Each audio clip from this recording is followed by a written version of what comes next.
Back to Educator.com's AP English Language and Composition course. This lesson is a multiple choice practice session. Let's get started.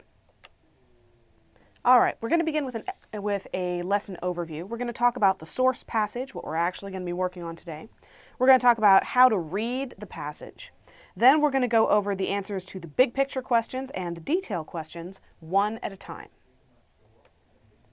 Now, the source passage for this lesson is the first passage in the College Board's 2008 multiple choice section. It's available in the course description for this course on the College Board website. You'll find a link down in the quick notes.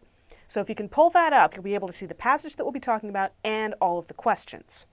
Now, this lesson will only cover the first passage because we're going to go in depth. We're going to look at everything really closely. And the rest of the passages will be covered in the walkthrough at the end of this course. So if you want to find out how to handle all the other passages, move to the end of the course. All right, to begin with, read the passage in the section. Look for the big picture. Now remember, you read the passage first before you read the questions so that you can avoid some of the traps. So as you read, try to get the main ideas, look for the overall structure of the passage, pay attention to the author's goal, tone, and point of view. Go ahead and pause the video if you need to do your reading. All right. There are 10 questions associated with this passage. Questions 1 and 2 are details questions. They ask about specific things, they have line references, they're detail-oriented.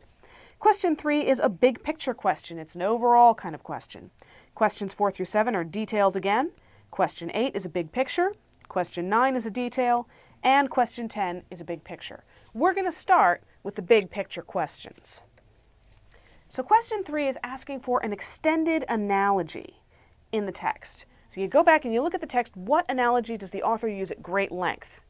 Look for the simile. That's the hint for analogies. And now remember, you may know this from English class, the word simile is a comparison using like or as. In this case, you're looking for the word as it appears in line 10 and the following sentences. So that's your clue that where your extended analogy can be found. The analogy, as it happens, compares writing to conversation and writing in a familiar style to reading aloud fluently. So there's your analogy. You want an answer that aligns with that concept. Now you can eliminate choices A and B because the passage doesn't actually make a whole lot of mention of morality. It just doesn't pop up, so morality is not going to be part of your analogy. And it never mentions acting or the theater except to warn the reader against declaiming like an actor does, and that's very brief. So we can eliminate A and B. You can also eliminate choice D because the analogy between vulgar English and incorrect pronunciation appears only briefly. It's just a quick little thing and then it's gone. And you can eliminate E because it is completely off topic. So, by process of elimination, that means that your answer is C. All right, let's look at question 8, the next big picture question. What technique or tone does the author use to accomplish his goal? Well, choice A sounds promising. The line that they're referencing reads as if it's sarcastic, so a mocking tone would make sense. You can eliminate choice B, though.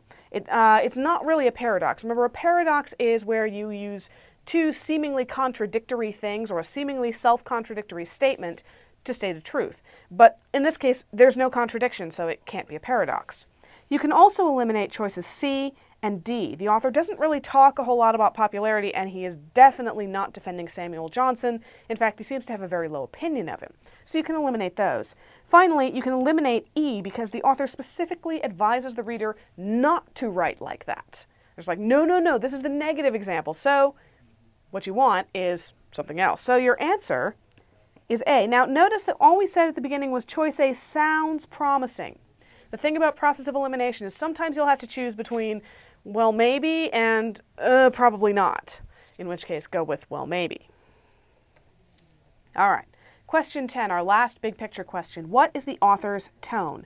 Now you may remember from our last lesson that if you're looking for tone, you look at the language of the passage and the overall feel of the writing. How does the writing make you feel? How is the language used? What kind of vocabulary is in there? Those are all clues to tone. So, choice A does not look too good. It uses the words harsh and strident. Those are clues. They're extreme words, and this isn't an extreme passage. So, if you're not dealing with something extreme, you probably don't want an extreme answer. There's no reason to disqualify choice B. It's perfectly good. Might be. You can eliminate choice C because the author is not trying to conciliate. Now remember, if you studied your vocabulary, conciliate means come to common ground, compromise, make up with somebody. Author's not trying to do that, so conciliatory is not really what you're going for.